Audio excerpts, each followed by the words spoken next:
ভাৰতীয় গণতন্ত্ৰ ক্লাছ 10 সমাজ বিজ্ঞানৰ তৃতীয় খণ্ডৰ ৰাজনীতি বিজ্ঞানৰ প্ৰথমটো অধ্যায় ভাৰতীয় গণতন্ত্ৰ এই চেপ্টাৰটো মেট্ৰিকৰ কাৰণে বহুত বেছি ইম্পৰ্টেণ্ট গতিকে আহা আজিৰ ভিডিঅ'টোত আমি এই চেপ্টাৰটোৰ পৰা আহিব পৰা সকলোবোৰ কুৱেশ্যন জানি লওঁ আমাৰ প্ৰথম কুৱেশ্যনটো হৈছে কেবিনেট মিছন কি আছিল উত্তৰটো হ'ব কেবিনেট মিছন আছিল ইংলেণ্ডৰ তিনিজন কেবিনেট মন্ত্ৰীৰে গঠিত এটি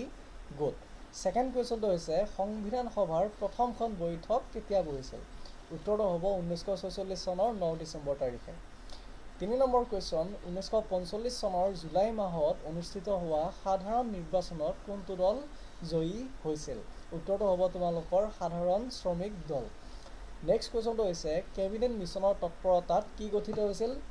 হৈছিল বাৰু সংবিধান সভা ঠিক আছে সংবিধান সভা গঠিত হৈছিল কেবিনেট মিছনৰ তৎপৰতাত নেক্সট কুৱেশ্যনটো হৈছে সংবিধান সভাৰ প্ৰথমখন বৈঠকত কোনে সভাপতিত্ব কৰিছিল ডক্টৰ সচ্চিদানন্দ সিনহাই নেক্সট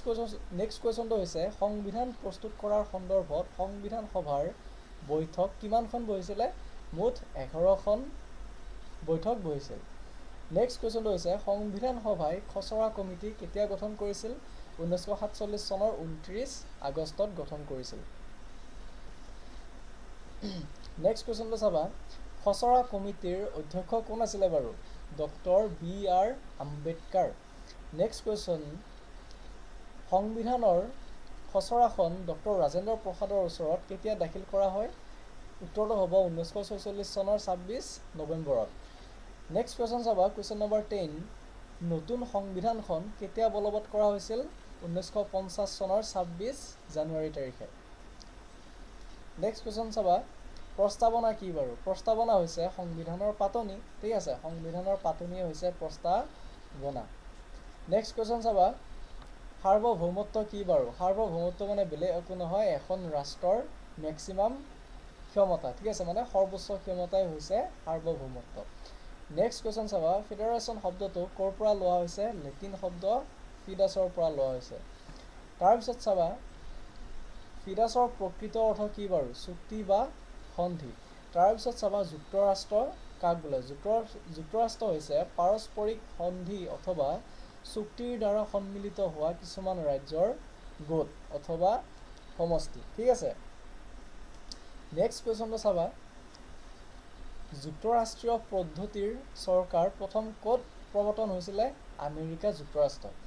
যদি তোমালোকে এতিয়ালৈকে চেনেলটো ছাবস্ক্ৰাইব কৰা নাই তেতিয়াহ'লে কৰি লোৱা দেই এতিয়া কাৰণ জেনেৰেল সায়েন্স জেনেৰেল মেথছ ঠিক আছে ইংলিছ এইবিলাক সকলো বিষয়ৰে ভিডিঅ' আহি আছে মানে কমন কুৱেশ্যনৰ ঠিক আছে গতিকে চেনেলটো ছাবস্ক্ৰাইব কৰিবা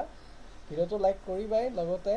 কেনেকুৱা পালা কমেণ্ট কৰিবা আৰু ভিডিঅ'টো যিমান পাৰে সিমান তোমাৰ লগবিলাকলৈ শ্বেয়াৰ কৰি দি দিবা ঠিক আছে ওকে এতিয়া চোৱা পিছৰ কুৱেশ্যনখিনি চোৱা মানে চব ইম্পৰ্টেণ্ট কুৱেশ্যন দি দিম আৰু আজি চাবা MCQ চিৰিজো মই আনিম যদি তোমালোকক লাগে কমেণ্ট কৰি জনাবা আৰু ঠিক আছে 17 নম্বৰ কুৱেশ্যনটো হৈছে যুক্তৰাষ্ট্ৰৰ গৃহভূমি বুলি কোনখন ৰাষ্ট্ৰক কোৱা হয় আমেৰিকা যুক্তৰাষ্ট্ৰ ঠিক আছে কাৰণ আমেৰিকা যুক্তৰাষ্ট্ৰতে প্ৰথম কি প্ৰৱৰ্তন হৈছিলে বাৰু যুক্তৰাষ্ট্ৰীয় চৰকাৰৰ ঠিক আছে যুক্তৰাষ্ট্ৰীয় পদ্ধতিৰ চৰকাৰ আমেৰিকা যুক্তৰাষ্ট্ৰতে প্ৰথম প্ৰৱৰ্তন হৈছিলে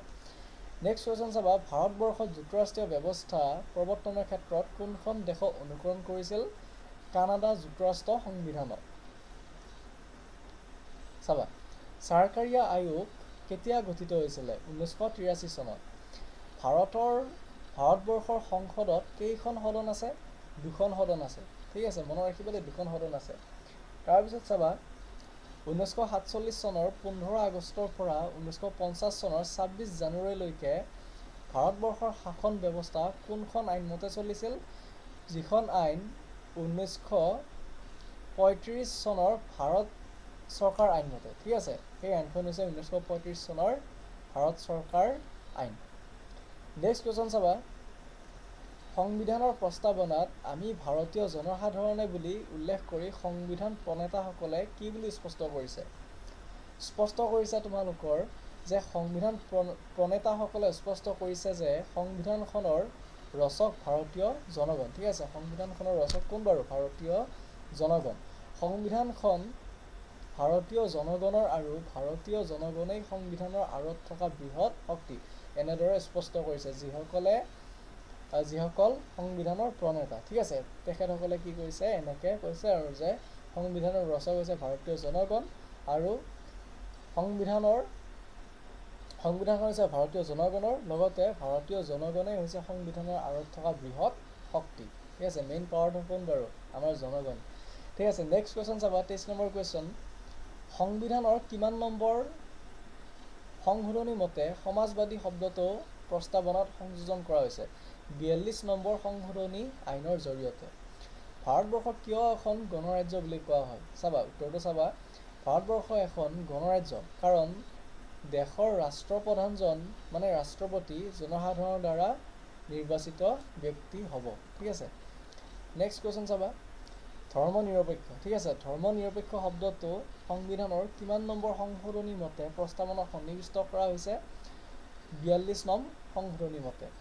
নেক্সট কুৱেশ্যন চাবা দেশৰ সংবিধানত সংসদীয় পদ্ধতিৰ চৰকাৰ প্ৰৱৰ্তন কৰাৰ ক্ষেত্ৰত কোনখন দেশৰ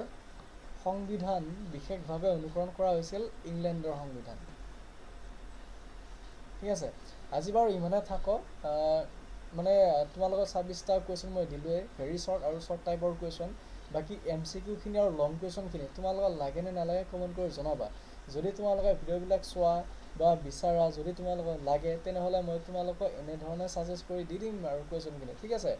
সো কেনেকুৱা পালা জনাবা আৰু এইখিনি তোমালোকে চাবা ঠিক আছে মেট্ৰিকৰ কাৰণে এইখিনি ইটস মোৰ দ্যান সাফিচিয়েন্ট মানে জয়া একাডেমি চেনেলটো তোমালোকৰ কাৰণে সাফিচিয়েন্টে আৰু জয়া একাডেমি চালে তোমালোকৰ হৈ যাব ঠিক আছে সো চেনেলটো সাবস্ক্ৰাইব কৰি ৰাখিবা ওকে আৰু ভিডিঅ'টো লাইক কৰা আৰু শ্বেয়াৰ কৰি দি দিয়া থ্যাংক ইউ সো মাচ